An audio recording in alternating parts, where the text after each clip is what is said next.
السلام علیکم، خبردار میں خوش آمدید. میں ہوں آپ کا ہوسٹ آفتاب اقبال.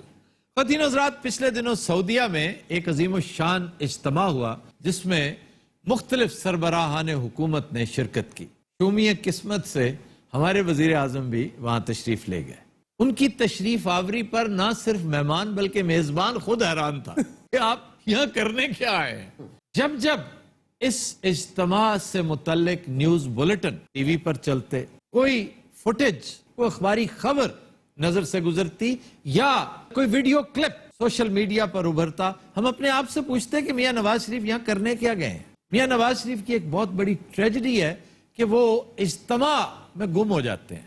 حالانکہ وہ کوئی گم ہو جانے والی چیز نہیں، لیکن یہ بہت بڑی بد نصیبی ہے کہ نواز شریف کو اللہ تعالیٰ نے جہاں مال و زر کے انبار عطا کر رکھے ہیں، مواقع بے شمار ہیں. کہتے ہیں کہ بہترین پولیٹیکل سروائیور اگر آپ نے دیکھنا ہو تو وہ نواز شریف ہے، اور شخصیت بھی ایسی کہ خام خواہ بھائی جان بنانے کو دل چاہتا ہے.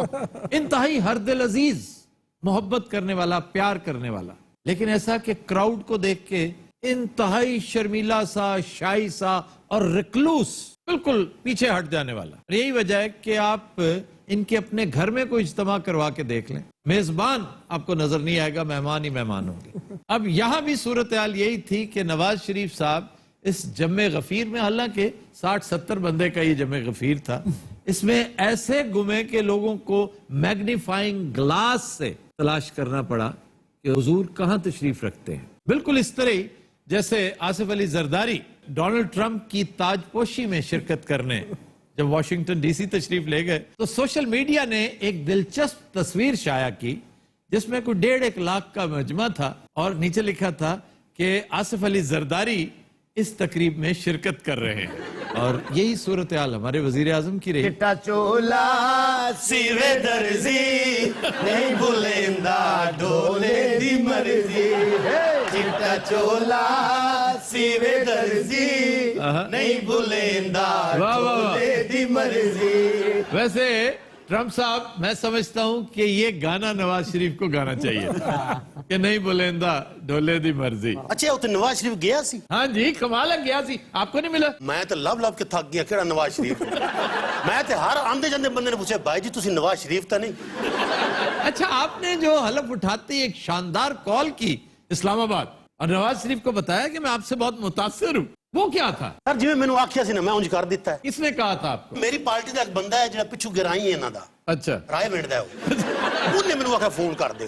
جی، یعنی وہ بھی ریپبلکن ہے؟ اوتھے ریپبلکن دا نون لیگ ونگ ہے جی. اچھا، او دے 13 ممبر نے جی. اچھا جی. انہاں چوں ایک بندے نے میرے آکھیا بھائی جی ایک فون کر دیو. میں تو انہوں نے کہا کہ میرے کو قسم لے لو میں تے جاندا نہیں ہے کون. نالے نواز شریف پاکستان لگا کی ہویا ہے. اجی میں سعودیہ پہنچیا جی، اوتھے مینوں یہ نہیں پتہ لگا کہ تو بادشاہ کیڑا ہے. میں تو ہر بندے جفی پائی جاندا سی. تسی یقین کرو 2 معاہدے میں نہ ویٹراں سائن کیتے نے. اس کی کیا وجہ ہے؟ بھائی سارے نے کپڑے جو اکو جائے نے تو لگتے بھی اکو جائے نے. اگر اسی سارے بیٹھے ہوئے نا، ہاں جی، اسی مہمان ہیں. تو میزبان کدھر ہیں؟ وہ تلواراں لین گئے ہوئے نے، اور یہ جو ساتھ بیٹھے ہیں انہوں نے بٹھا کے گئے نے، یہ رشتہ دار نے انہوں دے. اچھا ہاں جی، چاچا غفور انہوں نے نام ہے. اچھا، میں اس پہ بہت حیران ہوں کہ نواز شریف سے آپ کی ملاقات ہی نہیں ہو سکی. بھائی جی میں تو دساں. اچھا جی، آپ کہاں سے تشریف لائے ہیں؟ یہ عربیاں دا اکاڑوی گروپ پہ. نواز شریف میرا گوانڈی آ، میرے نال دا کمرہ ہے نا. اچھا، یہ سارا ویلا آپ دی تقریر پکیندا رہا ہے. میں انہوں دسیا بھی تو تقریر پکان دا پیا ہے، او دے فنکشن مک گیا ہی. تو اس نے آگے سے کیا کہا؟ انہیں آکھیا دور ناگی. اچھا تسی میں بیمار شمار لگ دے ہو کہ تسی جیب چ پھکی کڈن لگے ہو. ناراضگی ان کا دی ہے، چھڈو ہوئے گل نو. میرے ساتھ تو بات ہی مت کرو، میں تمہاری شکل بھی نہیں دیکھنا چاہتی. جس ٹائم دے نے کھاوا پیتا ہے نا میرا ناراض ہے. کیوں جی، آپ ناراض کیوں ہیں پریزیڈنٹ کے ساتھ؟ آپ خود بتائیے، میں فرسٹ لیڈی تھی نا. جی جی جی، آپ ہی تھی فرسٹ لیڈی. پروٹوکول بھی سارا وانکا کو ملا اور پیسے بھی سارے اس کو مل گئے. بھئی دیکھیں، وہ بھی آپ کی بیٹی تھی، اگر اسے پروٹوکول ملا تو کیا ہو گیا؟ میری خامخواہ بیٹی اس کی بیٹی ہے. ٹکرے عربیاں میری زبان نہیں سی آندی. انہیں میری بڑی بستی کیتی ہوتے. اچھا، آپ کا ہاتھ جھٹکا انہوں نے، آپ کو شرم نہیں آئی؟ اور بھائی جی ہاتھ جھٹکنا تے گل ہی کوئی نہیں. میں نے ڈر سی میں لمیا نہ پا لوے. یہ باکسر بھی ہے. پھر دیکھیے نا सारे के सारे पैसे भी इसकी बेटी ले गई। भाई पैसों का आपको क्यों दुख है इतना? सर असल दुख ही उस चीज का है। $100 मिलियन है सर। $100 मिलियन वो किसी कॉज के लिए लेके गई है, वो डोनेशन है वो। डोनेशन ही कहते हैं ये। ਉਹ ਬਾਹਰ ਵੀ ਮੰਗਦੀ ਰਹੀ ਹੈ। ਭਰਜਾਈ ਤੁਹਾਡੀ ਨਾਰਾਜ਼ ਹੋਈ ਪਈ ਹੈ। ਇਹਨਾਂ ਦੋਵਾਂ ਚੋਂ ਕਿਹੜੀ ਭਰਜਾਈ ਨਾਰਾਜ਼ ਹੈ? ਇਹ ਭਰਜਾਈ ਹੈ ਤੇਰੀ, ਇਹ ਬੜਾ ਅਰਬਪਤੀ ਸ਼ੇਖ ਹੈ। अच्छा ਜਿਵੇਂ ਇਹਨਾਂ ਦੇ ਤੇਲ ਦੇ ਖੂਹ ਨੇ, हाँ जी ਇਹਦਾ ਮੌਤ ਦਾ ਖੂਹ ਹੈ। ਤੇ ਜੇ ਅਮਰੀਕੀਆਂ ਕੋਲੋਂ ਫੁਰਸਤ ਹੋਵੇ ਤੇ ਸਾਡੇ ਨਾਲ ਵੀ ਗੱਲ ਕਰ ਲਓ। जी जी, मैं तो चाहता हूँ आपके साथ बात करना। क्या हाल चाल है आपका? ਅਸੀਂ ਠੀਕ ਆ, ਸਾਨੂੰ ਕੀ ਵੈਗਰ ਵੱਜੀ ਹੈ? ਇਹ ਇੱਥੋਂ ਦਾ ਅਰਬੀ ਜੇ, ਇਹ ਸਿਰਫ ਇਸ ਵਾਸਤੇ ਬੈਠੇ ਕਿ ਅਸੀਂ ਭੱਜ ਨਾ ਜਾਈਏ। अच्छा जी, बादशाह सलामत किधर है? ਬਾਦਸ਼ਾਹ ਸਲਾਮਤ ਸੁੱਤੇ ਪਏ ਨੇ ਜੀ, ਉਹ ਰੋਟੀ ਖਾ ਕੇ ਸੌਂਦੇ ਬਹੁਤ ਨੇ। यार कमाल है। ਰੋਟੀ ਤੋਂ ਪਹਿਲੇ ਵੀ ਸੁੱਤੇ ਹੁੰਦੇ ਨੇ। ਉਹਨਾਂ ਨੇ ਮੇਰੀ ਡਿਊਟੀ ਲਾਈ ਕਿ ਨਾ ਅਮਰੀਕੀਆਂ ਤੇ ਅੱਖ ਰੱਖਣੀ ਹੈ, ਕੋਈ ਚੀਜ਼ ਨਾ ਚੁੱਕ ਲੈਣ। ਭਾਈ ਜੀ ਅਸੀਂ ਤੇ ਆਪ ਫੁਕਰੇ ਹੋਏ ਆਂ। चलो ਅਗਰ $110 ਅਰਬ ਦਾ ਸਾਡੇ ਕੋਲ ਅਸਲਾ ਨਾ ਖਰੀਦਦੇ ਨਾ, हाँ जी, ਤੇ ਸਾਡੇ ਕੋਲ ਵਾਪਸੀ ਤੇ ਜਹਾਜ਼ ਤੇ ਪੈਟਰੋਲ ਪਵਾਉਣ ਦੇ ਪੈਸੇ ਕੋਈ ਨਹੀਂ। यानी एयरफोर्स 1 में पेट्रोल नहीं था। ਨਹੀਂ ਜੀ, ਵਾਪਸੀ ਤੇ ਅਸੀਂ ਕਿਸੇ ਊਂਟ ਦੇ ਪਿੱਛੇ ਲੁਕਵਾਇਆ ਹੋਣਾ ਸੀ, 에ਅਰ ਫੋਰਸ 1। ट्रम्प साहब बड़ी दिहाड़ी लगा के जा रहे हैं आप। ਇਹ ਜਨਾਬ ਮੇਰੀ ਜ਼ਾਤੀ ਤੇ ਕੋਈ ਨਹੀਂ, ਸਾਰੀ ਦਿਹਾੜੀ ਤੇ ਅਮਰੀਕਾ ਦੀ ਹੈ। ਅੱਛਾ ਇਹ ਜ਼ਾਤੀ ਤੋਂ ਯਾਦ ਆਇਆ, ਇੱਕ ਦਾ ਸੀ ਪੈਕ ਸਾਡੇ ਵਾਲੀ ਸਾਈਡ ਤੇ ਨਹੀਂ ਸ਼ੁਰੂ ਹੋ ਸਕਦਾ? यार आपने लगा लगा के दिहाड़ियां बेचारे, उनसे बोला नहीं जा रहा, इतने पैसे ठग लिए हैं। $40 अरब ख्वातीन हज़रात अमेरिका में इंफ्रास्ट्रक्चर की डेवलपमेंट पर सऊदी अरब खर्च करेगा। यानी अंदाजा करें कैसे ओबीडियंट और डोसाइल, मोहब्बत करने वाले, एहसास करने वाले दोस्त हैं। ਅੱਲਾ ਇਹਨਾਂ ਦਾ ਭਲਾ ਕਰੇ ਜੀ। ਇਹ ਅਮਰੀਕਾ ਇਹਨਾਂ ਦੇ ਦਮ ਕਦਮ ਨਾਲ ਚੱਲਦਾ ਪਿਆ ਹੈ। ਵਰਨਾ ਸਾਡੇ ਤੋਂ ਵੱਡਾ ਫੁਕਰਾ ਤਾਂ ਦੁਨੀਆ ਤੇ ਹੈ ਹੀ ਕੋਈ ਨਹੀਂ। ਜੀ ਸਰ, ਅਮਰੀਕੀ ਪ੍ਰੈਜ਼ੀਡੈਂਟ ਨਾਲੋਂ ਬਹੁਤੇ ਪੈਸੇ ਤੇ ਮੇਰੇ ਕੋਲ ਨੇ। वो कैसे आ गए? ਮੈਂ ਇੱਥੇ ਗਾਵਾ ਵੇਚਦਾ ਰਿਹਾ। ਕਾਵਾ ਇੱਥੋਂ ਦਾ ਬਹੁਤ ਅੱਛਾ, ਕਦੀ ਪੀਤਾ ਤੁਸੀਂ? हाँ जी पिए। गैवा, इसको गैवा कहते हैं, बहुत लाजवाब होता है ये। ਅੱਛਾ ਜੀ, ਮਿੱਠਾ ਨਹੀਂ ਹੁੰਦਾ, ਕੋੜਾ ਬੜਾ ਹੁੰਦਾ ਹੈ। हाँ जी, ये कड़वा, ये इसका फ्लेवर ही यही है, टेस्ट ही यही है, और इसे खजूर के साथ खाना चाहिए था। और जनाब मैंने शुगर बड़ी है, मैं मरना खजूर खा के। मैंने तो बहुत खाई है, मुझे तो शुगर बिल्कुल नहीं है। अच्छा फिर खजूरा ਇਹਨੂੰ ਖਵਾਉਂਦੇ रहने, ਮੈਨੂੰ ਕਿਸੇ ਪੁੱਛੀ ਵੀ ਨਹੀਂ। ਇਹ ਤੁਹਾਡੀਆਂ ਅੱਖਾਂ ਪੀਲੀਆਂ ਹੁੰਦੀਆਂ ਪਈਆਂ ਨੇ। ਯਾਰ ਗੱਲ ਸੁਣ, ਤੂੰ ਇਹ ਪ੍ਰੈਜ਼ੀਡੈਂਟ ਜਿਹੜਾ ਹਕਮਤ ਵੇਚਦੇ ਹੋਏ। ਯਕੀਨ ਕਰੋ ਸਰ, ਜਦੋਂ ਦੇ ਇੱਥੇ ਆਏ ਅਸੀਂ 5-5 ਕਿਲੋ ਖਜੂਰਾ ਖਾ ਬੈਠੇ। ਹੁਣ ਤੇ ਮੇਰੇ ਕੰਨਾਂ 'ਚ ਵੀ ਖਜੂਰਾ ਨਿਕਲ ਰਹੀਆਂ ਨੇ।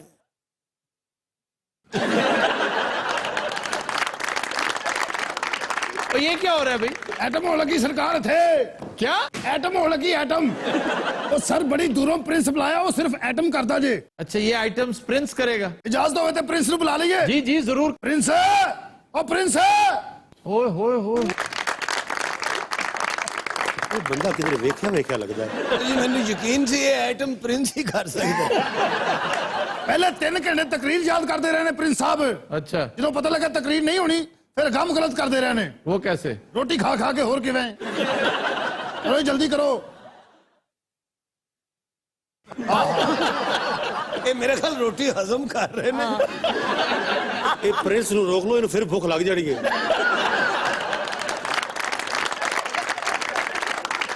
ਅੱਛਾ ਇਹ ਤਾਂ ਪ੍ਰਿੰਸ ਹੈ, ਇਹ ਮੈਨੂੰ ਲੱਗਦਾ ਅਕਰਮ ਸ਼ੇਖ ਹੈ। ਦਿਓ ਕੋਈ ਟਕਾ ਇਹਨਾਂ ਨੂੰ ਵੀ। ਸਾਡੇ ਕੋਲ ਜਿੰਨੇ ਪੈਸੇ ਤੁਸੀਂ ਸਾਰੇ ਠੱਗ ਲੈਣੇ।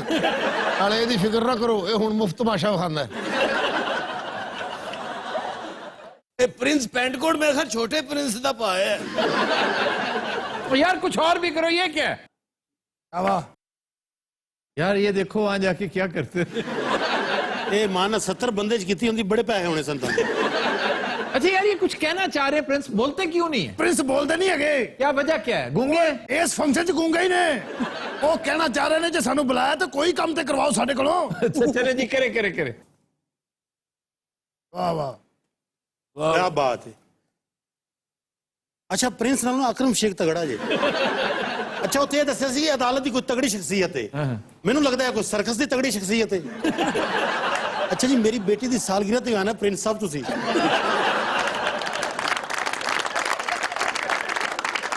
ਲਓ ਜੀ ਹੁਣ ਅਗਲਾ ਆਈਟਮ ਵੇਖੋ।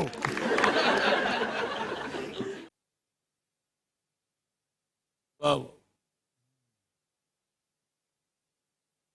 ਮੇਰੇ ਖਿਆਲ ਇਹ ਉਸਤਾਦ ਇਹ ਸ਼ਾਗਿਰਦ ਹੈ। ਅੱਛਾ ਸਾਨੂੰ ਇੰਪ੍ਰੈਸ ਨਹੀਂ ਕਰ ਰਹੇ, ਤੁਹਾਨੂੰ ਇੰਪ੍ਰੈਸ ਕਰ ਰਹੇ ਨੇ। क्यों जी, कैसा लगा सरकार? ਕੁਛ ਦਿਓ ਵੀ। उनसे मांगो जिनके मेहमान हो। ਉਹ ਤੇ ਲੱਗਦਾ ਸਾਨੂੰ ਇਨਵਾਈਟ ਕਰਕੇ ਭੁੱਲ ਹੀ ਗਏ ਨੇ। अच्छा तो आप ये अरबी लिबास में क्यों हैं? ਉਹ ਮੈਂ ਸਾਰੇ ਇਹਨਾਂ ਦਾ ਤਰਜਮਾਨ ਵੀ ਤੇ ਹੈ ਨਾ। तो यानी आप अरबी नहीं हैं? ਉਹ ਨਹੀਂ ਸਰਕਾਰ, ਮੈਂ ਪਿੱਛੋਂ ਮਿਸਰੀ ਸ਼ਾਹ ਦਾ। ਇਹ ਸਾਰਾ ਸਮਾਨ ਮੈਂ ਲੈ ਕੇ ਆਇਆ ਲੱਕੀ ਰਾਣੀ ਵਾਲਿਆਂ ਕੋਲੋਂ। और प्रिंस का नाम लिया उन्होंने देता फौरन। भाई बहुत बोर कर रहा है ये प्रिंस अपनी आइटम से। अच्छा सिर्फ ਤੁਹਾਡਾ ਇਹ ਖਿਆਲ ਨਹੀਂ, ਅਸੀਂ ਵੀ ਇਹੀ ਸੋਚ ਰਹੇ ਹਾਂ। ਜਦੋਂ ਪ੍ਰਿੰਸ ਨੇ ਆ ਕੇ ਛਲਾਂਗਾ ਮਾਰੀਆਂ ਨਾ, ਮੈਨੂੰ ਉਦੋਂ ਪਤਾ ਲੱਗ ਗਿਆ ਬੋਰ ਕਰ ਸੀ। मैं तर्जुमान से पूछ रहा हूँ, प्रिंस तो चूंकि बोलते नहीं है, ਹਾਂਜੀ, क्या वजह क्या, ये क्यों कर रहे हैं? ਉਹ ਸਰ ਇੰਤਕਾਮੀ ਤੌਰ ਤੇ ਇਹ ਇੰਤਕਾਮੀ ਕਾਰਵਾਈ ਹੈ। क्यों क्यों इंतकामी, किस बात की? ਉਹ ਤਕਰੀਰ ਹੀ ਨਹੀਂ ਕਰਨ ਦਿੱਤੀ। तो ये उसका इंतकाम है। ਹਾਂਜੀ, ਮੌਜਾਂ ਲੱਗ ਗਈਆਂ ਤੁਹਾਡੀਆਂ। ਕਿੱਡੀ ਵੱਡੀ ਐਟਮੀ ਕੂਵਤ ਤੁਹਾਡੇ ਕੇ ਐਟਮਾਂ ਕਰ ਰਹੀ ਹੈ। हाय हाय हाय हाय। ਉਹ ਤੁਸੀਂ ਆਪਣੇ ਐਟਮ ਬੰਬ ਦਾ ਨਾਂ ਆਈਟਮ ਬੰਬ ਕਿਉਂ ਨਹੀਂ ਰੱਖ ਲੈਂਦੇ? ਪ੍ਰਿੰਸ ਮੇਰੇ ਖਿਆਲ ਕਾਫੀ ਗੁੱਸੇ 'ਚ ਹੈ। ਇਹ ਜਿੱਡੇ ਗੁੱਸੇ 'ਚ ਨੇ ਇਹਨੇ ਥੱਕ ਕੇ ਗਾਲ ਕੱਢਣੀ ਹੈ। ਇਹ ਤੇ ਬਹੁਤ ਬੋਰ ਕਰ ਰਹੇ ਨੇ। ਇਹਨਾਂ ਨਾਲ ਚੰਗੀ ਐਟਮ ਤਾਂ ਤੁਸੀਂ ਕਰ ਲੈਂਦੇ ਹੋ। ਕੱਢੋ ਆਪਣੀ ਤਲਵਾਰਾਂ, ਕਿੱਥੇ ਜੇ? ਆਪਾਂ ਆਪਣਾ ਕੰਮ ਸ਼ੁਰੂ ਕਰੀਏ। वो अर्धा डांस है, अर्धा। अर्धा। और ये वो डांस है जो जंगजू जंग पर जाने से पहले किया करते थे। इसमें बड़ी शानदार पोइट्री हुआ करती थी, जज्बात उभारने वाली। अब तो शादी ब्याहों के मौकों पे करते हैं। ਕਿਉਂ ਜੀ ਜੰਗ ਤੇ ਕਿਉਂ ਨਹੀਂ ਕਰਦੇ? और जंग ते उन्होंने दी ਅਸੀਂ लड़ते हैं, ये तो बेचारे कुछ भी नहीं होना। कोई होर एटम है प्रिंस? ये देखा तो लग रहा है कुछ कहता है। क्या कह रहे हैं अभी ये? ਉਹ ਪ੍ਰਿੰਸ ਕਹਿ ਰਹੇ ਨੇ ਕਿ ਮੇਰੇ ਕੋਲ ਐਟਮ ਬਹੁਤ ਥੋੜੇ ਰਹਿ ਗਏ ਨੇ। पुत्रे नु आख तेरे को मोहलत भी बहुत थोड़ी है। अच्छा JIT ने काम चुकिया है। अच्छा मैंने घूर रहा है, ਇਹਦਾ कोई पता नहीं आंडा या मेरी वक्खी च कट मारे। पुत्र जिਵੇਂ तू परदेसी मैं भी परदेसी हाँ, मेरे नाल तो फैमिली भी है। तू तो सिर्फ अकरम शेख नु लेके आया ना। ਚਲੋ ਸ਼ੁਰੂ ਕਰੋ। ਇਹ ਤੇ ਬੋਰ ਕਰ ਦੇ। ਕਿੱਥੇ ਤੁਹਾਡੀ ਤਲਵਾਰਾਂ ਕੱਢਦੇ ਕਿਉਂ ਨਹੀਂ ਪਏ? ਬਸ ਠੀਕ ਹੈ, ਜਾ ਯਾਰ ਹੁਣ ਜਾ ਯਾਰ, ਆਖਦਾ ਪਿਆ ਅੱਲਾ ਅੱਲਾ। शेख जी तुसी भी जान छड्डो। उसे काम का शेख जी बनाया हुआ है। और वेखे ना चला गया है। वैसे प्रिंस बड़े लीचड़, इज्जत ना कभी नहीं गया। ये तलवारें क्यों नहीं लेकर आ रहे हो? वेख्या ये देख के जांदा है। भाई जी आप तकलीफ करो, आ तलवारा लेके आओ, तो थोड़ा असला दिता है सी। आइए। अच्छा अब आ ही गए न खैर नाल। तो प्रिंस यही ऐसे कोई काम कोई नहीं? ਇਹ ਵੇਲਾ ਹੈ ਸਰ, ਕੋਈ ਕੰਮ ਨਹੀਂ ਹੈਗਾ ਹੋਰ। ਹਲੋ ਤਲਵਾਰ ਤੁਸੀਂ ਵੀ। ਇਹ ਸਾਨੂੰ ਤਲਵਾਰਾਂ ਫੜਾਉਂਦੇ ਨੇ, ਅਸੀਂ ਛੇਮਾ ਕਰਨੀਆਂ ਨੇ ਇੱਥੇ। ਅਜੀ ਇਜਾਜ਼ਤ ਹੈ। और यार तुम इनके भी तर्जुमान हो, उनके भी। अच्छा तुम पता है इस गल दा कि प्रिंस ए दे नाल आया, ए ओदे नाल नहीं आया। लो जी डांस के लिए रेडी हो जाएं। हबीबी हैया हैया, हबीबी हैया हैया, हबीबी हैया हैया, हबीबी हैया हैया, हबीबी हैया हैया, हबीबी हैया हैया, हबीबी हैया हैया, हबीबी हैया हैया, हबीबी हैया हैया, हबीबी हैया हैया, हबीबी हैया हैया, हबीबी हैया हैया। अच्छा तुसी वेले नहीं बहना, तुसी नाल कहना हबीबी हैया हैया, हबीबी हैया हैया, हबीबी हैया हैया, हबीबी हैया हैया। ए सदर ए अमरीकी ते पल्ले नहीं रुपया। हबीबी हैया हैया, हबीबी हैया हैया, हबीबी हैया हैया, हबीबी हैया हैया, हबीबी हैया हैया, हबीबी हैया हैया, हबीबी हैया हैया, हबीबी हैया हैया। अब प्रिंस आगे क्यों आ गया भाई? ए हर चलदी गड्डी दे के आ जांदा जे। हबीबी हैया हैया, हबीबी हैया हैया, हबीबी हैया हैया, हबीबी हैया हैया। हदेबिया का जाल और फंस गया है भैया। हैया हैया, हबीबी हैया हैया, हबीबी हैया हैया, हबीबी हैया हैया, हबीबी हैया। ठहरना, अनु क्या तलवार दी है? अरे बुलाए ਇੱਥੇ ਤੈਨੂੰ ਤਕਰੀਰ ਕਿਸੇ ਨੇ ਕਰਨ ਨਹੀਂ ਦਿੱਤੀ, ਡਾਂਸ ਕਰਨ ਦਿੰਦੇ ਨੇ।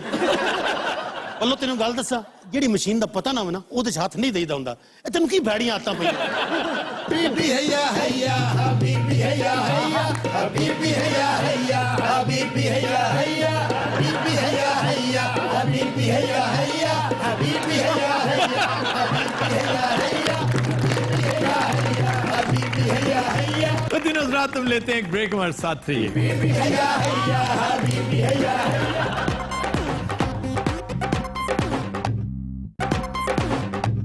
Welcome back.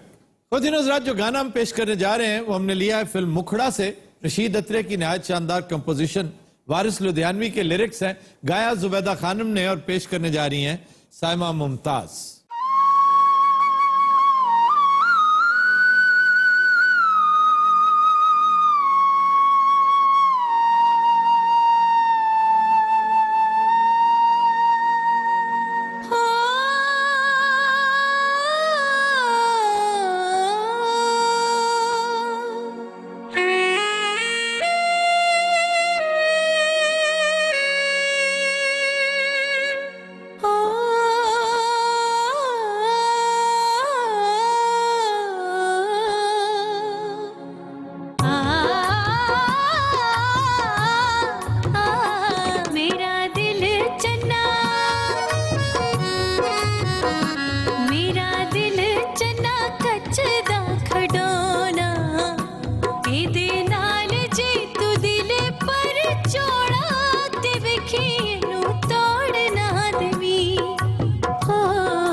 Super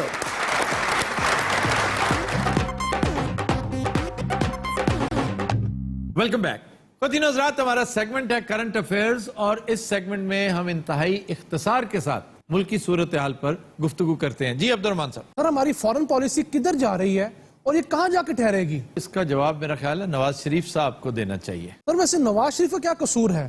foreign policy تو ہے ہی فوج کے ہاتھ میں۔ سر اب امریکہ دیکھ لیں، یورپ، چائنا، رشیا، سعودیہ اور اب افغانستان تک تو وہی ڈیل کرتے ہیں۔ تو اس میں قصور کس کا ہے؟ فوج بڑے ذوق و شوق کے ساتھ یہ سارا کچھ کر رہی ہے، مطلب فوج کا کوئی فارن پالیسی علیحدہ سے ونگ ہے फौज को इसकी कोई स्पेशल ट्रेनिंग दी जाती है? नून लीग तो इंप्रेशन यही दे रही है ना। नून लीग क्या, आपकी नून हो, जीम हो, गाफ हो, कोई लीग हो, कोई पॉलिटिकल पार्टी हो, आप यकीन करें जुल्फकार अली भुट्टो के बाद आज तक कोई सियासी हुकूमत इस कैलिबर की नहीं आई। उसका एक उमूमी कैलिबर होता है जो फॉरेन ऑफिस को हैंडल कर सके। ये कोई आसान काम नहीं है, बड़ा मुश्किल काम है। बीबी एक बहुत अच्छी डिप्लोमेट साबित हो सकती थी अगर उन्हें एक अच्छी तगड़ी टीम मुयस्सर होती। बहरहाल उस वक्त और रेशा दवानियां चल रही थी, उस वक्त और मामलात चल रहे थे। ये गुज़श्ता 2 सियासी हुकूमतों की बात कर रहा हूं मैं। जरा तसव्वुर कीजिए कि इनके दौर में क्या क्या कुछ नहीं हुआ, कैसी कैसी जग हसाई हमारी नहीं हुई। और इसकी वजह यही लोग थे, इनकी नाकबत अंदेशी थी, इनकी इनकैपेसिटी थी। याद रखने की बात है, जो इंटरनली कमजोर होता है वो एक्सटर्नली तो सोच भी नहीं सकता। नवाज शरीफ के साथ जो कुछ रियाज में हुआ है चंद दिन पहले, वैसे ये नवाज शरीफ के साथ नहीं हमारे साथ हुआ है, लेकिन आप ये देखें कि इस वजीर आजम के साथ पिछले 14 माह से क्या मामलात चल रहे हैं मीडिया पर, क्या कुछ हो रहा है। ये कैसा निजाम है, ये कैसी डेमोक्रेसी है, ये कैसी पार्टी है और ये कैसी लीडरशिप है कि सब कुछ बर्दाश्त किए चली जा रही है। At the cost of what? कभी इसका तस्वीर किया आपने? हम गुज़श्ता हफ्ते रोना रोते रहे हैं सी पैक का, और मैं आज भी कहता हूं कि सी पैक के खिलाफ बहुत से ममालिक बड़ा सरमाया लगा रहे हैं, लोगों के कान भर रहे हैं कि खुदारा किसी तरह सी पैक को रुकवाओ। क्यों? कि सी पैक उनके लिए माशी मौत का परवाना है। लेकिन इसमें भी बड़ी हकीकत है ख़वातीन हज़रात, और मैं बड़े अदब से कह रहा हूं कि सी पैक का मामला इतना बुरा था नहीं जितना इसकी मिस हैंडलिंग ने कर दिया है। सी पैक पर अगर हमें कोई एतराज है तो ये नहीं कि हम चाइनीज कॉलोनी बनने जा रहे हैं। प्रॉब्लम सिर्फ ये है कि ये एक गोल्डन अपॉर्चुनिटी मिली है हमें, और अब भी ज्यादा नुकसान नहीं हुआ। बहुत सी चीजें रीवैम्प हो सकती हैं। मेरी गुज़श्ता दिनों 1-2 अहम लोगों से गपशप हुई, एहसन इकबाल समेत, इन्हीं मौज़ूआत पर। पहली बात तो ये कि ये जो बार बार कहा जाता है ना जी, आप नवाज शरीफ के बारे में बड़ी बिटरनेस का शिकार हो गए। को हलफ ही है जो मैंने अभी तक नहीं उठाया, कहें तो मैं हलफ उठा देता हूं कि हरगिज पर्सनल कुछ भी नहीं है। इनकी बैड गवर्नेंस है, बैड परफॉर्मेंस है। भाई मैंने वोट दिया हुआ आपको, मैं अपने वोट को बड़ी अहमियत देता हूं। बखुदा मैंने नवाज शरीफ को वोट दिया था। मतलब कहते थे कि नवाज शरीफ बहुत कुछ सीख के पिछले तजुर्बात से, गुज़श्ता तलखियों से, मुशर्रफ के दौर से, उस जला वतनी से बहुत कुछ सीख के आया। ये सीख के आया। इसी तरह हम जरदारी से बड़ी तवक्कुआत लगाकर बैठे हुए थे कि नहीं जनाब, जो लॉस हो गया इस घर का, और पाकिस्तान खपे का एक नारा, लो ऐसा महंगा पड़ा हमें वो पाकिस्तान खपे। लेकिन मैं फिर कहूंगा कि इवन जरदारी में चंद खूबियां हैं, मुझे नवाज शरीफ में कोई खूबी ऐसी नजर नहीं आ रही कि इन हालात में देखें फॉरेन ऑफिस को एक बहुत तगड़े लीडर की जरूरत होती है, और इस वक्त का फॉरेन ऑफिस एक सरकटा फॉरेन ऑफिस है, बल्कि दुम कटा। ना उसका सर है ना उसकी दुम है। बड़े बड़े कैपेबल लोग होते हैं इस ऑफिस में, बड़े बड़े सूरमा बैठे, और इन्होंने बड़ा वक्त डाले रखा है। अब हालत यह है कि आपने सऊदिया के साथ बनाई at the cost of Iran. Iran के साथ बिगाड़ ली, सऊदिया के साथ बना ली, और कितनी बनाई अंजाम आपके सामने था। ये आपने जो कुछ देखा है ये था तो ड्रामेटाइज्ड ही, लेकिन मोर और लेस हकीकत यही है। अब आप ईरान के साथ फेंसेस मेंड किस मुंह से करेंगे? फिर मैं समझता हूं बहुत बड़ा फेलियर है ये रियाद में हमारे मिशन का, हमारे सफीर, हमारी पूरी टीम। और सच पूछें तो इन्हें बहुत अच्छी परफॉर्मेंस देनी चाहिए थी। इस हुकूमत ने 50% बजट बढ़ाया है अपने फॉरेन मिशंस का। रिजल्ट ये है। अब ये मिशनरीज क्या करें बेचारे? लीडर तो है कोई नहीं, सर पैर तो है कोई नहीं। जनाब इनको बताना है कि इन्हें बताना है। ये जो फौज की बात आपने की है ना अब्दुर्रहमान साहब, ये है हकीकत, है ऐसा ही, लेकिन क्यों है? बाय चॉइस नहीं, फौज ने छीन के किया हुआ। इवन फौज को क्या जरूरत है कि आकर आपकी गवर्नेंस में कीड़े निकालने लग जाती है, कहने लग जाती है जी ये आपकी मीटर रीडिंग हो तो आप हमें बुला लेते हैं, ये आपकी मर्दमशुमारी हो हमें बुला लेते हैं, छोटू गैंग पकड़ना हो हमें बुला लेते हैं, रेंजर्स की जरूरत हो हमें बुला लेते हैं, इलेक्शन सर पे आ जाए तो हमें बुला लेते हैं। और तो और अब छोड़े, मैं नहीं उस तरफ जाना चाहता। हर सूरत में आप हमें बुला लेते हैं। आखिर क्या वजह है? वजह यह है कि इस फौज का इस मुल्क में सबसे ज्यादा स्टेक है। 1 रुपया भी जाया होता है ना तो इसकी फिक्र सबसे ज्यादा फौज को होती है। उसूली तौर पे तो हमें होनी चाहिए, جس کا پیسہ ضائع ہو رہا ہے. آپ ٹوکیو جاتے ہیں اور ڈھیر سارے انٹرسٹ ریٹ پہ پیسے لے آتے ہیں, کیونکہ ہم نے کون سا دینے. فوج کو فکر لاحق ہوتی ہے کہ بھائی ہم نے اگلے 5-7 سالوں میں یہ اتارنا کیسے. ابھی تو بہت ساری چیزیں انلیش ہوں گی سی پیک کے حوالے سے. پھر آپ دیکھیے گا کہ ہمیں کس قدر دور تاریخ کے پچھواڑے میں پھینک دیا گیا. تو سر پھر کیا کریں, سعودیہ کے ساتھ تعلقات خراب کر لیں؟ خراب تو آپ کے آلریڈی ہو چکے ہیں. یاد رکھیے, جب آپ انکیپیبل ہیں نا, جب آپ کی کیپیسٹی مشکوک ہے, جب آپ کسی جوگے نہیں ہیں, تو آپ کو کسی کے ساتھ تعلقات خراب کرنے کی ضرورت نہیں ہوتی, وہ آٹومیٹیکلی ہو جاتے ہیں. سعودیہ کے ساتھ اب آپ کے تعلقات جس نہج پر پہنچ چکے ہیں, یہ ٹھیک ہوتے ہوتے ہوں گے. اب میں سمجھتا ہوں کہ یمن والے ایشو کو بھی مس ہینڈل کیا گیا تھا, چلیں وہ مس ہینڈل ہو گیا, آپ اس کو کچھ بہتر کر لیتے.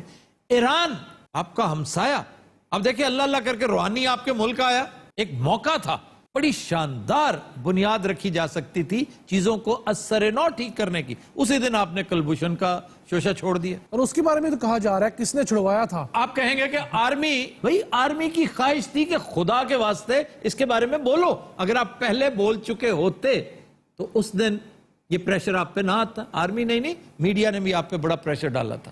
آپ کو بہر صورت اس کا تذکرہ کرنا چاہیے تھا. بہت ہی اچھا ہوتا کہ اس کے اوپر بیٹھے رہنے کی بجائے آپ اس کا تذکرہ بہت پہلے کر دیتے. پرائم منسٹر کے منہ سے تو آج تک یہ لفظ نہیں نکلا.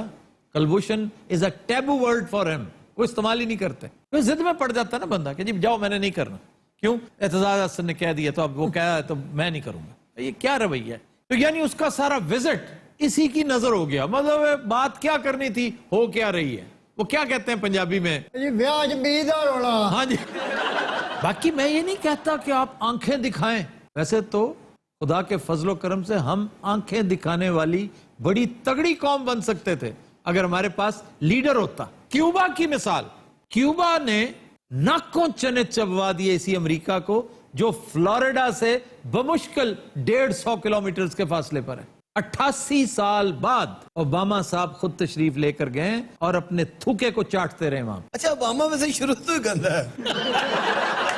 اسی طرح ہیوگو شاویز, مطلب ہیوگو شاویز کی مثال دی جاتی ہے کہ امریکہ نے کیا بگاڑ لیا اس کا. وینزویلا کا ایک دبنگ صدر, جتنی دیر رہا ہے اس نے کہا امریکہ میں تمہارے تھلے نہیں لگ سکتا چاہے تم کچھ کر لو. فیدل کاسٹرو, کیوبا کو میں سمجھتا ہوں اس نے جلا بخشی.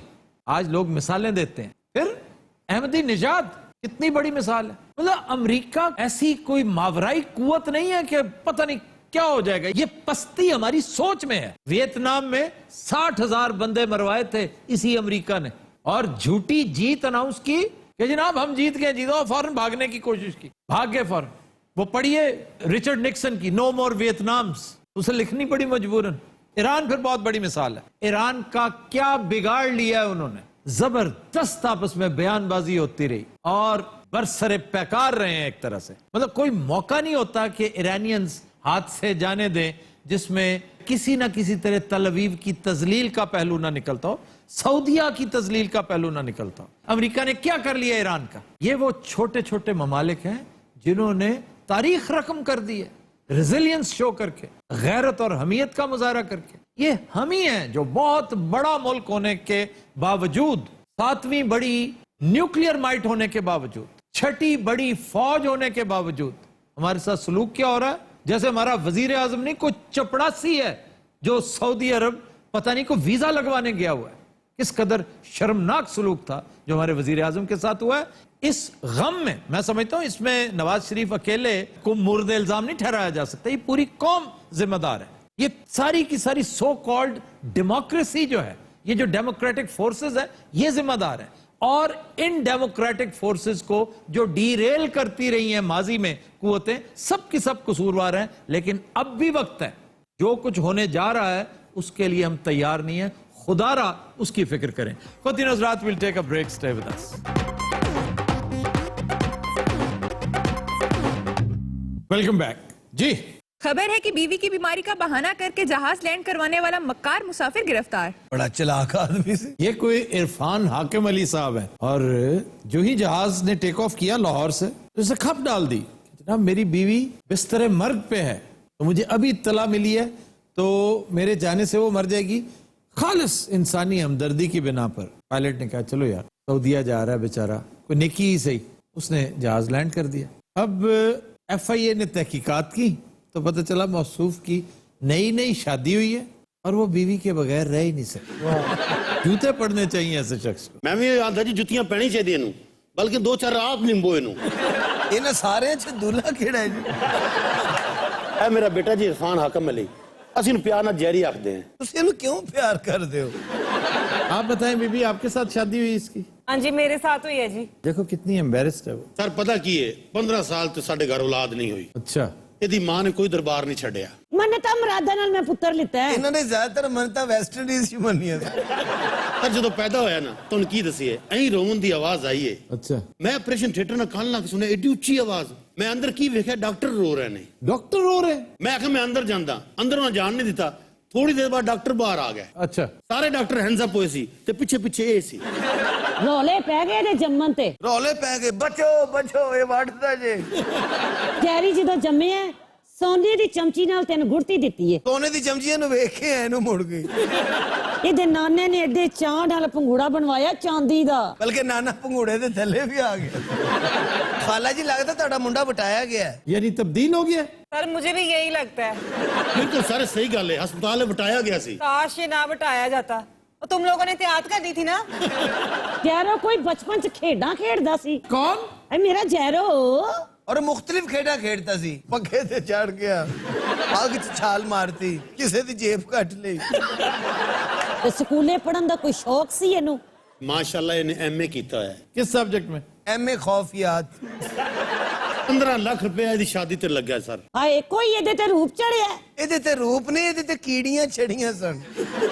ਇਹ ਜੰਜ ਅਸੀਂ ਸ਼ੇਖੂਪੁਰਿਓਂ ਲੈ ਕੇ ਨਿਕਲੇ ਆ. ਤੇ ਧਮਾਕਾ ਹੋਇਆ, ਹਰਨ ਮਨਾਰ ਤੱਕ ਹਿਲ ਗਿਆ. ਜੈਰੋ ਦੇ ਪਿਓ ਨੇ ਕੋਈ ਖੁਸਰੇ ਨਚਵਾਏ ਨੇ. ਖੁਸਰੇ ਵੀ ਕਰਦੇ ਨੇ. وہ کیسے؟ ਮੇਰੇ 2 ਵਿਰਾਹ ਖੁਸਰੇ ਨੇ. اوے کیوں کی ہے تم نے حرکت؟ سر دیکھیں 1 ماہ ہوا ابھی میری شادی کو. ਨਾ ਤੇ ਹੋਰ ਤੂੰ ਸਾਲ ਬਾਅਦ ਜਾਣਾ ਉੱਥੇ ਹੈ. ابا جی آپ بتائیں 1 ماہ ہوا ابھی میری شادی کو, میں 1 سال کے لیے جاؤں؟ اگر آپ کو 1 سال کے لیے جانا پڑے تو آپ چلے جائیں گے؟ ਪੁੱਤਰ ਜੇ ਅਗਰ ਕੇਸ ਹੈ ਤੇ ਮੈਂ ਤਾਂ 100 ਸਾਲ ਲਈ ਚਲਾ ਜਾਵਾਂਗਾ. لیکن اس بچے نے مینوں گندیاں کراتا ہے معاشرے سے. ابھی FIA والے اس کی طبیعت درست کریں گے, فکر نہ کرو. FI ਵਾਲੇ 2 ਘੰਟੇ ਤੇ ਇਹਨੂੰ ਹੱਥ ਹੀ ਨਹੀਂ ਲਾ ਰਹੇ ਸਨ. کیوں؟ ਉਹਨਾਂ ਨੇ ਮਸ਼ੀਨਾਂ ਮੰਗਵਾਈਆਂ ਸਨ. ਕੁੱਤੇ ਮੰਗਵਾਏ ਉਹਨਾਂ ਨੇ. ਕੁੱਤੇ ਨੂੰ ਵੇਖ ਕੇ FI ਨੂੰ ਕਹਿੰਦੇ ਇਹਨੂੰ ਮਾਫ ਕਰ ਦਿਓ, ਅਸੀਂ ਅਜੇ ਕੱਲ ਨਹਾਤੇ ਹਾਂ. ਇਹ ਤੁਸੀਂ ਆਪਣੇ ਪੁੱਤਰ ਨੂੰ 7 ਸਮੁੰਦਰ ਪਾਰ ਭੇਜਿਆ? ਸੁਣਿਆ ਸਮੁੰਦਰ ਪਾਰ ਜਾਓ ਤੇ ਬੁਲਾਵਾਂ ਟਲ ਜਾਂਦੀਆਂ. ਸਮੁੰਦਰ ਦੀਆਂ ਕੈਰੀ ਦੀਆਂ ਕੋਈ ਖੁਰਾਕਾਂ ਨੇ ਪੁੱਤਰ? ਆਮਲਿਆਂ ਦਾ ਤਾਂ ਮੁਰੱਬਾ ਖਾਂਦਾ ਹੈ. ਇਸ ਗੱਲ ਦਾ ਆਮਲਿਆਂ ਨੂੰ ਪਤਾ ਹੈ. ਹੱਥਾਂ ਤੇ ਪਾ ਲਿਆ ਇਸ ਕੁੜੀ ਨੇ ਮੇਰਾ ਰਾਜਾ ਪੁੱਤਰ. میں نے قابو نہیں کیا, میرے پیچھے پیچھے آتا تھا یہ. ਦੇਖੋ ਨਸੀਬਾਂ ਦੀ ਗੱਲ ਹੁੰਦੀ ਹੈ. ਇਹ ਨਸੀਬ ਨੇ ਇਹਦੇ. نصیبوں کی یا بد نصیبوں کی؟ ਸਰ 10 ਤੋਲੇ ਤੇ ਸੋਨਾ ਪਾਇਆ ਬੱਚੇ ਨੂੰ. ਇਹਨਾਂ ਨੇ ਕੁੜੀ ਨੂੰ 10 ਤੋਲੇ ਸੋਨਾ ਤੇ ਇੱਕ ਹੈਲਮਟ ਪਾਇਆ ਸੀ. ਮੈਂ ਆਪਦੇ ਦੋਤਰੇ ਦੇ ਸ਼ਾਦੀ ਵਾਲੇ ਤੇ ਇੰਨਾ ਰੁਪਈਆ ਫਕੀਰਾਂ ਨੂੰ ਵੰਡਿਆ ਹੈ. ਔਰ ਫਕੀਰ ਵੀ ਸਾਰੇ ਇਹਨਾਂ ਦੇ ਖਾਨਦਾਨ ਵਾਲੇ ਸਨ. 1 ਰੁਪਿਆ ਬਾਹਰ ਨਹੀਂ ਗਿਆ. ਹੁਣ 10 ਬਾਹਰ ਜਾਣੇ ਕਿ ਨਹੀਂ ਜਾਣਾ? اچھا آپ مجھے بھیجنا چاہ رہے ہیں نا, میں نہیں جاؤں گا بس. ਤੇਰਾ ਮਸਲਾ ਕੀ ਹੈ? ਨਾ। ਕਿਉਂ ਨਹੀਂ ਜਾਂਦਾ ਤੂੰ? ਮੈਂ ਲਿੱਤਰ ਲਾ ਲੈਣਾ ਤੇਰੀ. ਜੇ ਤੁਸੀਂ ਜੈਰੋ ਨੂੰ ਕੁਝ ਕਿਹਾ ਨਾ ਤੇ ਮੈਂ ਅੱਬਾ ਜੀ ਦਾ ਗਲਾ ਘੁੱਟ ਦੇਣਾ. ਅੱਛਾ 4-5 ਟਾਈਮ ਟੱਬਾ ਜੀ ਤੇ ਘਰ ਉਸੇ ਚ ਹੋਣ ਨਾ ਖਾਲਾ ਜੀ ਤੇ ਅੱਬਾ ਜੀ ਨੂੰ ਖੁੱਡੇ ਚ ਵੀ ਬੰਦ ਕਰ ਦਿੰਦੇ. ਤੇ ਜਦੋਂ ਘਰੋਂ ਨਿਕਲਿਆ ਨਾ 에어ਪੋਰਟ ਵਾਸਤੇ 12 ਬੱਕਰਿਆਂ ਦਾ ਸਦਕਾ ਦਿੱਤਾ ਹੈ. ਔਰ ਕਸਾਈ ਨੇ ਇਹਨੂੰ ਵੇਖ ਕੇ ਕਿਹਾ ਵਟਾ ਵੇਸ. ਅਸੀਂ ਵਾਪਸ ਆਏ, ਸਾਡੇ ਤੋਂ ਪਹਿਲੇ ਬੈਠਾ ਸੀ ਘਰ. लेकिन सर आज तक ऐसा होया नहीं है कि किसी बंदे की खातर जहाज ला लें. झूठ बोला फ्रॉडिया, शक्ल से देखो कितना मक्कार लगता है. इसको तो मौके पर जूते पड़ने चाहिए. سر اس کو پڑھیں گے, آپ فکر نہ کریں. अच्छा जी जिन्नी बदतमीजी कर रही ना मेरे नो पुत्र दे नु तलाक. ابا جی میری گھر والی ہے, میرا زندگی کا ساتھی ہے, میں کیسے چھوڑوں گا؟ ਅੱਛਾ ਇਹ ਗੱਲਾਂ ਉਹ ਕੁੜੀ ਨਹੀਂ ਕਰ ਰਹੀ. ਇਹ ਅੱਜ ਬੁੱਢੀ ਪਿੱਛੇ ਮਾਪਿਆਂ ਨੂੰ ਭੁੱਲ ਗਿਆ ਹੈ. ਵੇ ਕਿੰਨੀਆਂ ਕੁਰਬਾਨੀਆਂ ਦਿੱਤੀਆਂ ਸੀ ਤੇਰੀ ਖਾਤਰ. ਏਡਾ ਵੱਡਾ ਵੀ ਹੋ ਗਿਆ ਤੇ ਪਿਓ ਦੇ ਨਾਲ ਹੀ ਸੌਂਦਾ ਸੀ. ਕਿੰਨਾ ਮੈਨੂੰ ਡਰ ਲੱਗਦਾ ਹੈ. ये कौन कहता था? ਇਹਦਾ ਅੱਬੂ ਕਹਿੰਦਾ ਸੀ. औलाद भाਵੇਂ ਜਿੰਨੀ ਵੱਡੀ ਹੋ ਜਾਵੇ ਸਾਡੇ ਲਈ ਤੇ ਬੱਚੇ ਹੀ ਹੁੰਨਾ. ਹਾਂ ਭਾਵੇਂ ਕੁੱਤੇ ਦੇ ਬੱਚੇ ਹੀ ਹੋਵੇ. ਬਚਪਨ ਚ ਇਹਦਾ ਨਾਨਾ ਨਾ ਇਹਨੂੰ ਬੋਰੀ ਚ ਪਾ ਕੇ ਫਰੂਕਾਬਾਦ ਤੱਕ ਵੀ ਛੱਡ ਕੇ ਆਇਆ. ਇਹ ਨਾਨੇ ਤੋਂ ਪਹਿਲੇ ਘਰ ਪਹੁੰਚ ਜਾਂਦਾ. ਹਾਲਾਂਕਿ ਰਾਹ ਚ 2 ਵੱਡੀਆਂ ਨਹਿਰਾਂ ਆਉਂਦੀਆਂ ਨੇ. ਇਹਦੇ ਪਿਓ ਨੇ ਮੋਢਿਆਂ ਤੇ ਬਾ ਕੇ ਇਹਨੂੰ ਮੇਲੇ ਤੇ ਲੈ ਕੇ ਜਾਣਾ ਔਰ ਉੱਥੇ ਮੰਗਣਾ. फिर ऐसा वाकया कभी पहले हुआ है? इसराइल में एक दफा हुआ था. एक साहब ऑन बोर्ड टुन होके खप डालने लगे. वो तो नक्शे अमन वो एक और सिलसिला होता है. आप हैजर्ड बन जाते हैं बहुत बड़ा, तो 11 दिन के लिए उन्होंने उसको सजा दी थी। सर इसे ना 11 साल होनी चाहिए जितनी इसने हमारी बदनामी कराई है। ਇਹੋ ਜਿਹੇ ਬੰਦੇ ਨੂੰ ਜਹਾਜ਼ 'ਚ ਸੀਟ ਵੀ ਵਾਸ਼ਰੂਮ ਦੇ ਕੋਲ ਮਿਲਦੀ रश होता होगा ना। ਨਹੀਂ, ਜਹਾਜ਼ ਖਾਲੀ ਵੀ ਹੋਵੇ। ਇਹਦੇ ਵਲੀਮੇ ਤੇ ਬਾਈ ਦੀ 400 ਤਿੱਤਰ ਪਕਾਇਆ ਮੈਂ। 400 तीतर? हाँ जी। 400 तीतर का मतलब पता क्या? जी जी। ये कम से कम 50 शिकारियों का शिकार है, अगर 8 का बैग भी हो तो। सर 400 तीतर की सजा कितनी है? लेकिन अब इसने कौन सा मानना है? कहेगा मैंने ऐसे ही कह दिया, जैसे लोग कह नहीं रहे थे मियां नवाज शरीफ ने असेंबली में ऐसी ही बात कर दी थी। ये कौन सा सच बोल रहे थे वो? ਜੈਰੀ ਦੇ ਵਿਆਹ ਤੇ ਇਹਨਾਂ ਨੇ ਜ਼ਿੰਦਾ ਮੱਛੀ ਪਕਾਈ ਸੀ, ਉੱਥੇ ਕੋਈ ਇੱਕ ਡਿਸ਼ ਸੀ, अच्छा, 150 ਤਾਂ ਦੇਗ ਚਾੜੀ ਅਸੀਂ। ਗਰਮ ਪਾਣੀ ਦੀ। इतना पानी क्या करना था? ਜੈਰੀ ਨੂੰ ਨਵਾਉਣਾ ਨਹੀਂ ਸੀ, ਇਹਨਾਂ ਨੇ ਜੈਰੀ ਨੂੰ ਨਵਾ ਕੇ ਫਿਰ ਤਲਿਆ ਵੀ ਹੈ। ਅੱਛਾ ਜੀ, ਬੈਂਡ ਸੀ ਬੁਲਵਾਇਆ ਸੀ ਲਾਹੌਰੀ। अच्छा, ਜਿਹੜੀ ਘੋੜੇ ਤੇ ਕਾਠੀ ਵੀ ਪਤਾ ਕਿੱਥੋਂ ਆਈ? जाहिर है पिंडी भट्टियां से आई होगी। ਅੱਲਾ ਤੁਹਾਡਾ ਭਲਾ ਕਰੇ। ਔਰ ਉਸ ਕਾਠੀ ਨਾਲ ਇਹਨਾਂ ਨੇ ਜੈਰੀ ਨੂੰ ਬੰਨ੍ਹਤਾ ਸੀ। ਮਹਿੰਦੀ ਹਸਨ ਤੇ ਪਰਚਾ ਕਰਾਤਾ ਸੀ। मेहदी हसन कौन? ਇਹ ਪਿੰਡੀ ਭੱਟੀਆਂ ਵਾਲਾ ਸਰ। ਸਾਰਾ ਮੀਡੀਆ ਸਾਡੇ ਪਿੱਛੇ ਪੈ ਗਿਆ ਸੀ। अच्छा, ਜਹਾਜ਼ ਤੋਂ ਤਾਂ ਨੋਟ ਸੁੱਟੇ ਨੇ ਸੀ। ਇਹਨਾਂ ਨੇ 2-3 ਵਾਰੀ ਜੈਰੀ ਨੂੰ ਵੀ ਜਹਾਜ਼ ਤੋਂ ਸੁੱਟਿਆ। ਲੋਕੀ ਚੋਖੇ ਨੂੰ ਵਾਪਸ ਉੱਤੇ ਸੁੱਟਦੇ। 4 ਦਿਨ ਤੇ ਆਤਿਸ਼ਬਾਜ਼ੀ ਹੁੰਦੀ ਰਹੀ ਉੱਥੇ। ਉਹ ਆਤਿਸ਼ਬਾਜ਼ੀ ਨਹੀਂ, ਆਤਿਸ਼ ਜ਼ਦਗੀ ਹੋਣੀ ਹੈ ਨਹੀਂ ਦਿਆ। ਜੈਰੀ ਦੇ ਵਿਆਹ ਤੇ ਇਹਨਾਂ ਨੇ ਆਈਟਮ ਬੰਬ ਵੀ ਚਲਾਇਆ ਸੀ। ਇਹਦੇ ਮਾਮੇ ਨੇ ਕੋਈ ਫਾਇਰ ਕੀਤੇ ਨੇ। ਮੁੰਡੇ ਤੇ ਸਿੱਧੇ ਹੀ ਜਦੋਂ ਅਸੀਂ ਕੁੜੀ ਵਾਲੇ ਘਰ ਪਹੁੰਚੇ ਆ ਨਾ, ਉਹ ਲਾਨ ਤਾਨ ਹੋਈ ਹੈ ਜੀ। ਪੂਰਾ ਪਿੰਡ ਇਕੱਠਾ ਹੋਇਆ ਸੀ ਡਾਂਗਾ ਸੋਟੇ ਲੈ ਕੇ। ਜਦੋਂ ਰਸਮ ਹੋਈ ਨਾ ਜੁੱਤੀ ਲੁਕਾਉਣ ਦੀ, अच्छा, ਇਹ ਬੱਚੀਆਂ ਬੇਹੋਸ਼ ਹੋ ਗਈਆਂ ਸੀ। ਇਹ ਜੁੱਤੀ ਦੀ ਵਜ੍ਹਾ ਤੋਂ ਬੇਹੋਸ਼ ਨਹੀਂ ਸਨ ਹੋਈਆਂ। ਆ ਜਰਾਬਾਂ ਦੀ ਵਜ੍ਹਾ ਤੋਂ ਹੋਈਆਂ। ਔਰ ਬੱਚੀਆਂ ਜਦੋਂ ਹੋਸ਼ ਹੈ ਹੁਣ ਪੱਲਿਓ ਇਹਨੂੰ ਪੈਸੇ ਦਿੱਤੇ ਨੇ। ਔਰ ਐਸਾ ਮਨੂਸ ਹੈ ਨੇ ਜੁੱਤੀ ਲੁਕਾਈ ਚ ਵੀ ਪ੍ਰੋਫਿਟ ਹੋਇਆ। ਉਹ ਮਨ ਤੋਂ ਉੱਥੇ ਬਿੱਦ ਲੈ ਕੇ ਗਿਆ। अच्छा, ਇਹਦੇ ਨਾਨੇ ਕੋਲ ਸੀ। ਇਹਦਾ ਨਾਨਾ ਉੱਥੇ ਬਿੱਦ ਵੇਚਦਾ ਰਿਹਾ, ਉਹਨੂੰ ਬਿੱਦ ਚੋਂ 50,000 ਬਚ ਗਏ। ਇਸ ਬੱਚੇ ਨੇ ਸਾਰੀ ਦੁਨੀਆ ਜ਼ਲੀਲ ਕਰਾ ਕੇ ਰੱਖਤਾ ਸਾਨੂੰ। अब्बा जी तुसी मेरे को इन्ने तंग हो ना, मेरा दिल करता मैं अपना सिर से ट्रेन थले दे दिया, मैं मर जाऊं तो। ਨਾ ਮੇਰਾ ਪੁੱਤਰ ਪਾਗਲ ਹੋਇਆ ਹੈ। मैं मर जाना, मैं नहीं इतने रहना ਕੋਈ कोई। ਹੌਸਲਾ ਕਰ, ਇਸ ਤਰ੍ਹਾਂ ਨਹੀਂ ਪਿਓ ਨੂੰ ਕਹਿੰਦਾ। नहीं मैं मर जावांगा। ਅੱਲਾ ਰਹਿਮ ਕਰੇ, ਤੂੰ ਕਿਉਂ ਮਰੇ? ਤੇਰੀ ਜਗ੍ਹਾ ਤੇ ਮੈਂ ਮਰ ਜਾਵਾਂ। ਉਹ ਮੈਂ ਹੀ ਮਰ ਗਿਆ ਨਾ। ਬ੍ਰੇਕ ਲੈ ਲਓ, ਉਦੋਂ ਲੋਗੇ ਜਦੋਂ ਅਸੀਂ ਵੀ ਬੇਹੋਸ਼ ਹੋ ਜਾਗੇ। तो दिन हज़रात, आज के शो का वक्त खत्म हुआ। आपसे मुलाकात होगी इंशाल्लाह कल। इजाजत दीजिए, अल्लाह हाफ़िज़।